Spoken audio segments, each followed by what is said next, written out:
Hello authors, I'm Joanne Morrell, children's and young adult fiction writer and author of short non-fiction for authors.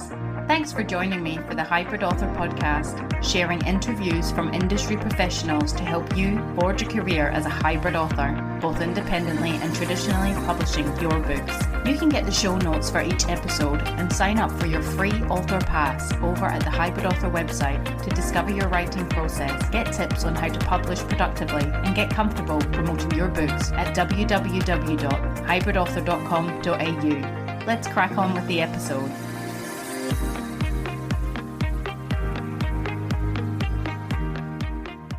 Hello, authors!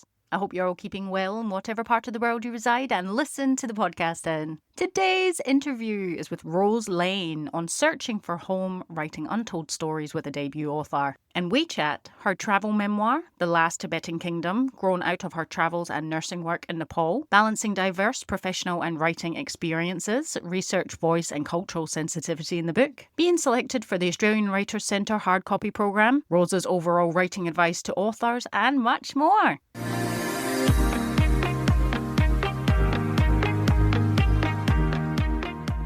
So on my author adventure this week, you might have seen me on social media. I was at the Fremantle on Sunday for the big book market, which was part of the Totally Lit festival that Fremantle put on. And great festival as far as I know. That was the only sort of event that I went to. And I shared a stall with Karen Cunningham. Shout out Karen. And we've known each other for a while, and it was good. It was a good laugh to share a stall, and I highly recommend it if you're an author out there and you're thinking about going to any of these events to sell your books. It is real good to go with somebody so you can have a bit of banter. Well, we didn't have to pay for anything. You know, it was a good day. We had good fun. Unfortunately, it was a little bit of rain, so we got moved inside the town hall, which kind of, is less traffic than if you're outside and other people just come across and see what you're sort of selling.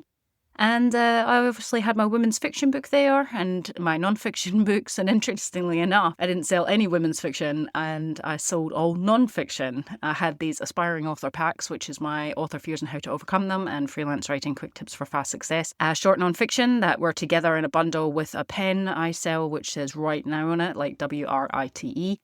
And yeah, I guess because it was a big book market and you attract readers who want to obviously buy books, but you also attract a lot of writers and authors. So those seem to market to, that kind of audience that was coming through, which was interesting enough. Sold a bit and, caught up some people. Shout out Reno, shout out Fiona Cosgrove. And these are all authors that I'm familiar with and met, and a few other authors that I'd never heard of before. And of course, I bought books as well as presents. So spending my earnings, but giving back to the community is what it is. But yeah, it was great. I'd highly recommend that if you are thinking about doing markets. For me personally, I've done the big Christmas kind of creative market. That was a big thing, a big one, and a big fee for it, and that just wasn't worth it. And I'd done a smaller market that was just a random market on a certain night, and that just wasn't worth it. And so I think when you get events that are specifically book orientated, you're actually getting your target market coming through. So I would recommend that you do that. But obviously, if you're selling a book with a theme, Karen was telling me she had done a women's night market and that had worked out quite well. And so, I mean, you've got to put yourself out there to try. So I absolutely recommend that you do that. So trial and error. Overall positive experience, though, good fun. I have got some upcoming speaking gigs next week. So if you are around South Perth Library, Tuesday, October 14th, 4 till 5 p.m, discover roadblocks in writing. And Saturday, October 18 at Morley Library, discovering the power of podcasts. So come and see me there if you're around.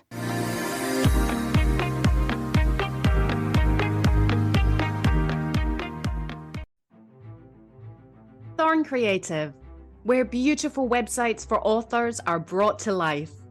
No matter what stage you're at with your writing, your stories deserve a dedicated space to shine. Whether you're just starting out or have a bookshelf full of bestsellers, your website is the hub of your author business, binding everything you and your books offer together. Thorn Creative can nurture all aspects of redesigning your old site or start afresh from the initial design. They can provide ongoing hosting and maintenance to marketing your books online, saving you time, money, and stress trying to wrangle your site yourself. An author website built by Thorn Creative can easily direct readers to your favorite retailers, your publisher, or simply set you up to sell to them direct. The options are endless. Thorn Creative have worked with many authors across all genres and know what goes into good, functional working author websites to sell books. Head on over to thorncreative.com.au/websites for authors to read author and publisher testimonials and to see what they offer and some of the sites they've created.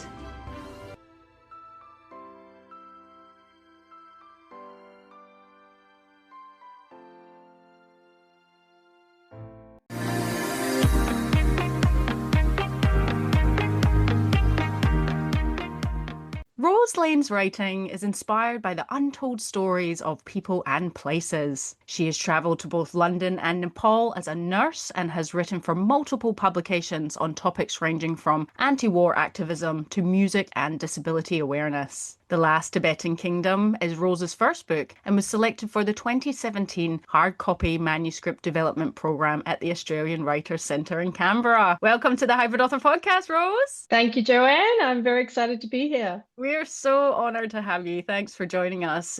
Quite a bio you've had, but can you take us back to the beginning on how you came to be a writer? Well, like most writers, I was a very keen reader as a child. And I used to even set my alarm like half an hour early to get up so that I'd have time to read before I had to go to school. I love that. But I actually distinctly remember lying in bed one morning as a kid thinking, oh, that's what I'm going to do when I grow up. I'm going to write stories. It just sort of came to me. That's okay. Yeah, that's incredible. I can concur with that, being a big reader as a child, and I have to laugh because the books that I loved are actually getting repurposed. I found it in my kids, the magazine they bring home from school that they can choose the books. Oh, yeah. Scholastic or something, and they're repurposing what I used to read as a kid. Now I'm just like, oh my goodness. But I love that you sort of had that inkling from a young age to go into storytelling. So no, that's fantastic. Yeah. Well, today's topic is on writing untold stories and chatting about your new book. So your writing is driven by untold stories of people and places, and the Last Tibetan Kingdom grew out of your travels and your nursing work in Nepal. What was the spark that first compelled you to write this particular story, and how did it evolve into a book? Well, in 2010, my husband and I took our 3 boys to Nepal. So they were, at the time, they were 12, 14 and 16. We decided we wanted to go somewhere challenging but not dangerous, just to show them that not everywhere in the world was as comfortable as Australia, that not everyone lived as comfortably as we did. So we signed up with an organisation called Project Abroad, and they placed us with a family. And so we lived with this local Nepalese family in Patan, which is just south of Kathmandu, for a month. Wow. And it was winter. It was December. So it was pretty cold. There was no heating in the house. It was all very basic. My husband and the boys went and worked at a school. And because I had my nursing background, I worked with disabled children at a centre. It was like a centre where parents bring their kids who have disabilities and they spend the day there doing activities and whatever. But it was very basic. And I think during that time must have been, I can't remember exactly when, but I discovered that there was this walled city on the Tibetan plateau, really remote. Never heard of it. This place called Lomantang. It's 700 years old, had hardly changed in all that time. It still had its own king and queen. And so I was fascinated by this place I'd never heard of. And I tried to find something to read about it. There was only one book that had ever been written about it, and that was in the 1960s. Wow. There was a guy called Michel Piesel, who was a French adventurer and writer. And he managed to get permission from the king, because no one was allowed in there. Foreigners weren't allowed in there till 1992. Wow. But he managed to get permission to travel up there. It was very dangerous at the time because the Khampa guerrilla fighters were still in that area fighting against the Chinese who had invaded Tibet. So it was a very precarious journey for him. But he went there anyway. He wrote this book about it, and it was still really the only book in existence. And there was very little on the internet about it. And in the end, I thought, God, I really want to go and see this place for myself. I really want to know. Yeah. So, but because it was, I mean, there's a road being pushed through there now, but it was a very difficult place to get to. It's in a restricted area, which means you have to pay $500 US just to go there. Wow. You have to hire a guide. You and all the extras. The other thing is I don't have very much stamina. I knew I couldn't possibly trek there. Like it would take 2 weeks there and back. Wow.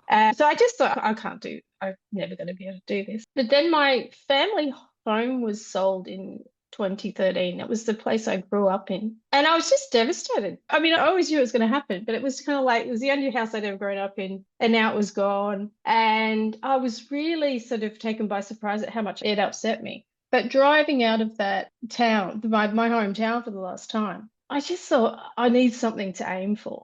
And so I thought, right, I'm going to get to this place. I'm just going to make it happen. So because I knew I couldn't walk it, I thought, well, I'll ride a horse. Yeah. Even though I wasn't a horse rider. I love that. I feel like it's just a lot of people talk about writers being curious and it comes from that. But that, even just a town where no one's heard of, you're very brave as well. Do you know what I mean? It's like entering the unknown, like such an adventure. What awaits you on the other side, you've no idea. And in a completely foreign place. That's fantastic. Yeah, it really was an adventure. Yeah, so I had to have horse riding lessons so that I knew something about how to ride a horse. And we had a guide, we had an assistant guide, we had a boy who looked after we had 2 horses, one that carried me, one that carried our bags. So it was quite the expedition, really. It sounds it. Yeah. And I just think it's amazing that you took that family trip as well to show your kids that. Did they appreciate it, those ages? I think they do. They do I think now. they do now. And they did enjoy. My middle son absolutely hated it when he got there. And to be honest, the first night we arrived in Kathmandu, we'd never been to a third world country. Nepal's very poor. And we arrived there late at night. It was like 11:30 at night. And I don't know if you've ever been there. It's just chaos. But my parents have, yeah. And they talk about it like it's one of the most It's just chaos. places. Yeah. And at night, there's people all over, walking all over the place. There's cows wandering on the road. There's smoke. And it was just like, we thought we'd arrived in some vision of hell. And I thought, what have I done bringing my children here? This is terrible. And all I could think of was we got to the hotel, such as it was how can I get out of here now? How can I back out of this? Because it was terrifying. And my middle son it took him a while. He had a bit of a meltdown in the first week, but he pulled it together. And but we ended up being in Nepal for 7 weeks. And by the end, we kind of really grew to love it. What an expedition. Oh, that's amazing. And obviously you've had so much from it and a book as well come out of it. So that's just lovely. No, I absolutely love it. And obviously you were practicing nursing there and you've been a nurse in London too, which is... that was a long time ago. It was London. I was there in 1993. I just worked there for a while. And by the time I got to Nepal, I wasn't working as a registered nurse in Australia anymore. But because I had that experience, that's just with the placement that I got. Yeah. Well, you've done the nursing in those both places, and you've obviously written journalistic pieces as well. How have those? They're quite different professions as well. How have those and shaped your writing experience and the way that you've approached this book, your voice and the cultural sensitivity of it? I think working as a nurse, because everyone gets sick. It doesn't matter what color they are. It doesn't matter where they're from. It doesn't matter if they're very rich or whether they're homeless. Everybody gets sick. And I think working as a nurse, you get used to dealing with people, with all different kinds of people in different circumstances when they're very vulnerable. And I think that's given me the skill to sort of meet people wherever they're at. Yep. Yeah, no, it would. And sort of, like a first-hand knowledge and experience of a place on a really personal level as well as professional. You've probably written from that kind of voice, Yeah.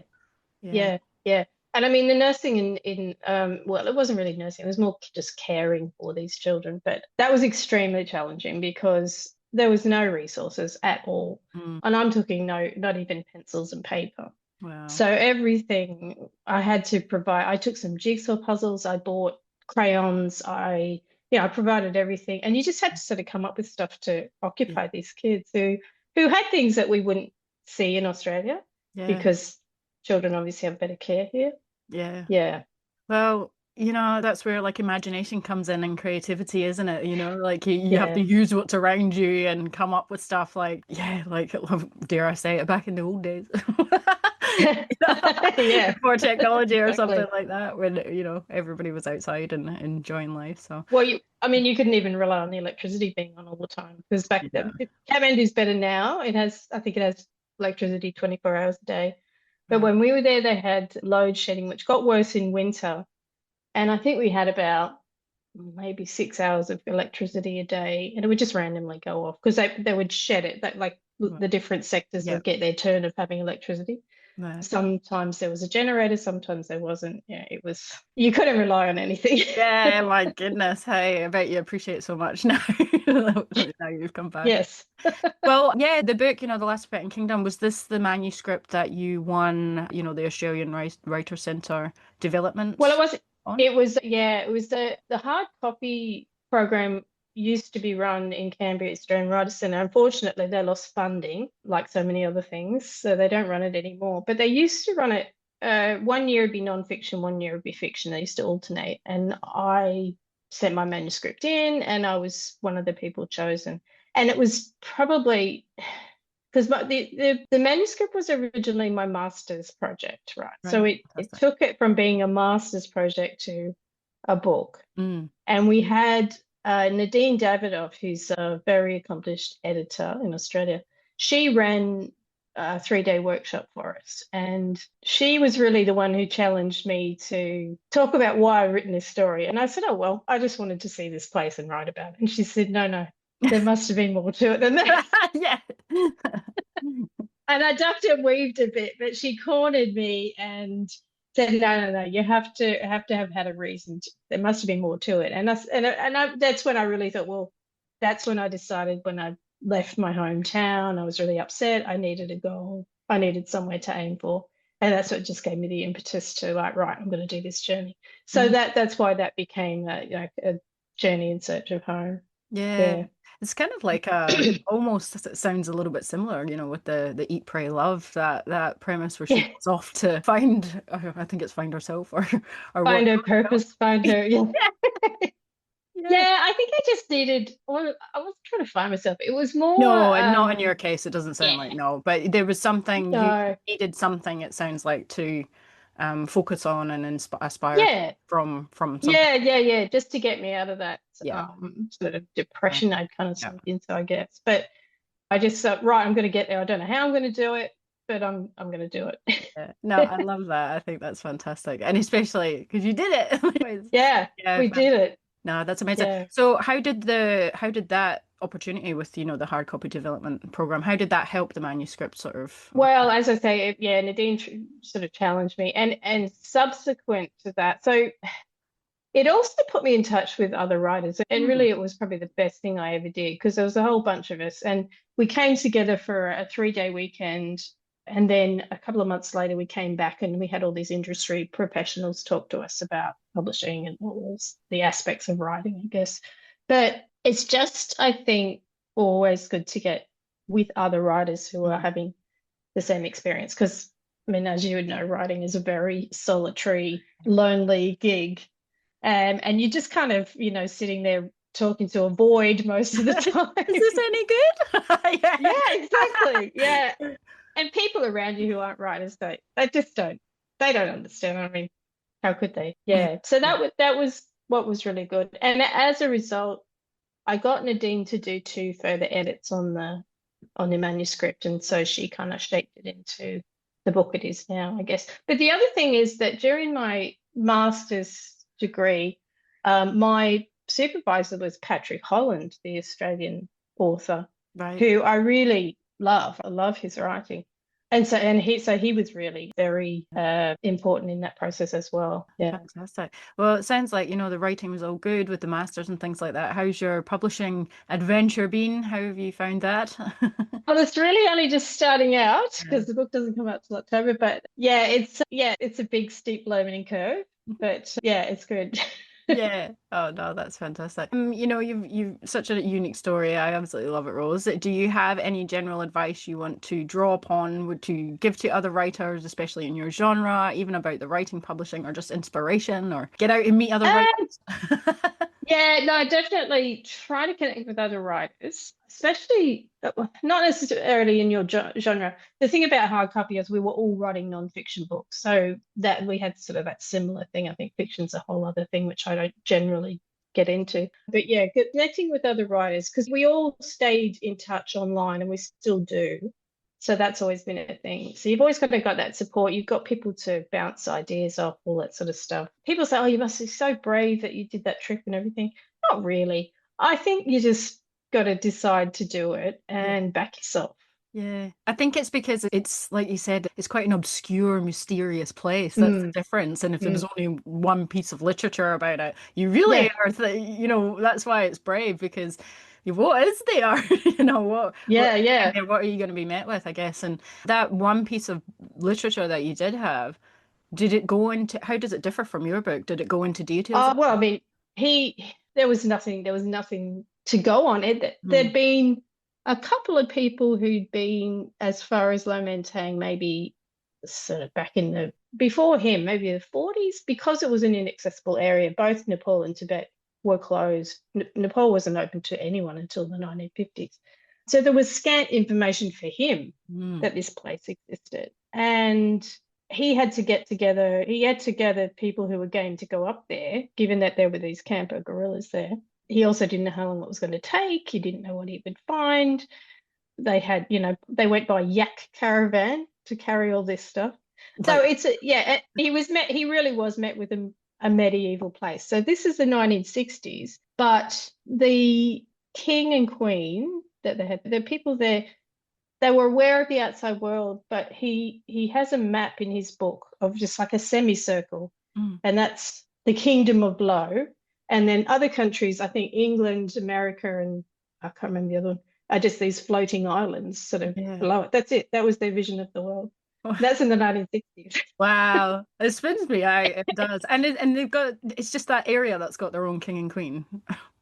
Well, they don't anymore because Yeah, so Nepal got rid of their monarchy in 2008, and the King and Queen of Low, Kingdom of Low, they still were there, but they kind of lost status. their authority. But with the people of Low themselves, no.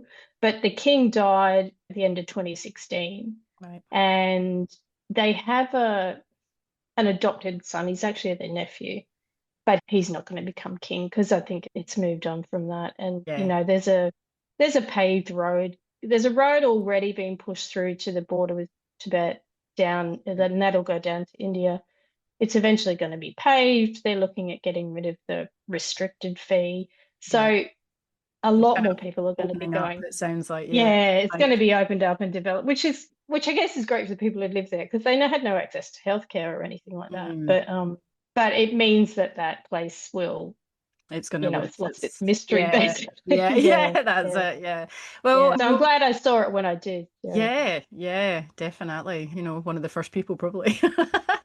Um, No, no, no. They'd get a few tourists up there, but yeah, certainly not a the well-worn adventurous. tourist. Yeah, no, that's amazing. Well, we'll find out where we can, discover your book as well soon. But can you tell us a bit more about your book? Like can you tell us? Oh, Well, yeah. I talk about my growing up in my family, Mhm. which wasn't always a happy thing, which meant that when we lost when the family home was sold, I was really upset, but it was not a place I ever felt I belonged, basically. Mm. I never felt really I belonged in that family. And so I talk a lot about that and then that experience of saying, right, I need something else to focus on. And I talk about my family throughout the book as well. So probably the biggest event that happened in my family is that the child that was born before me, would have been 2 years older than me. He died when he was 10 months old. And quite suddenly, and I was born 15 months later. So it Mm. wasn't a great situation, I think, to be Yeah. born into. And I talk about it, and it was a big secret in the family. Mm. It was something that no one was ever allowed to talk about, which is kind of a common story, I think, Yeah, I think in so. yeah, at that around that time, people just kind of moved. So we won't talk about it. We'll just No. move on. Yeah, and so I was just always grew up with this sort of secret there that I was certainly not privy to because I wasn't there when it happened, which I think meant that's why I always felt like I really didn't fit in very well. So I talk a bit about that throughout the book, and I weave that through the trip, because one of the this might be a bit of a spoiler, but one of the fascinating things about Lomantang is, you may have heard of sky burials in Tibet, where because the ground's very hard, there aren't many trees, they dismember the bodies when they die and leave them out for vultures to eat, Right. Okay. which is horrible. Sounds But in about it. Lomantang, but in Maybe believe something Lomantang, else. yeah. In Lomantang, if a male child dies before he's produced any offspring, or before there's been any offspring produced in the family at all, I think, grandchildren, they wrap them in salt and bury them in the wall of the house. Oh, So that child will that's even stay. worse. I know. They're very thick stone walls, I have to just point out. Thank goodness. But they put them in the wall, and then once there is a next generation, I think it has to be a male, I can't remember, then they take the body out and dispose of it. So yeah, it's pretty interesting. Yeah, it is. My goodness. Yeah. So your voice sort of comes through your story throughout the different tellings as well. So that's good. Yeah. So I just relate it back to, what it was like growing up in that secret, and what happened there and how it affected my family, and yeah. And since writing it, have you found, like, I know that I write and without meaning to, but definitely my thoughts and feelings come out on the page for a lot of different things, whether it's fiction or whatnot, which really surprises me. But I find at the end of writing something, have you found a bit of catharsis from sharing all this, or not so? Yeah, I guess, because it was not something I ever talked about, and well, we weren't allowed to. Yeah. I guess I can sort of think and talk about it more freely. I mean, it's still a secret amongst my siblings, I think, and I don't know how happy they be with me talking about it, but it's my story. Well, that's it. I know that's it. So do you feel it's like, is it like part memoir? That's what you do, you refer? Yeah, I guess it is. Yeah, it is. Yeah, it's part memoir. It's a travel memoir. Yeah. Did you have any issues with sharing information about the place or anything like that? Because there is limited, or not so much now, or? Oh, no, not now. No. No, about Lomantang itself. Yeah. No. No, I mean, it is a tourist destination. It's just that it's an expensive tourist destination, so it's not somewhere where someone on the gap year can just go on a bit of a trip up there. A lot of French people go. It's a very well-known place, but because of Michel Pissot, because he was French. Yeah. Yeah, there you go. Well, it sounds absolutely fantastic, Rose. Really excited. And, your first book of many, I'm sure, to come. So that's great. Do you have details to share where it's going to be, or not yet? So it's going to be, well, it'll be available on Amazon. It'll also, obviously, you can order it through your bookshop, which is always a good way to go. Yeah, the usual places you can get a book. Yeah, that's amazing. Well, thank you so much for coming on and sharing all you have. It's been wonderful, really special. Thanks for having me, Joanne. I really enjoyed it.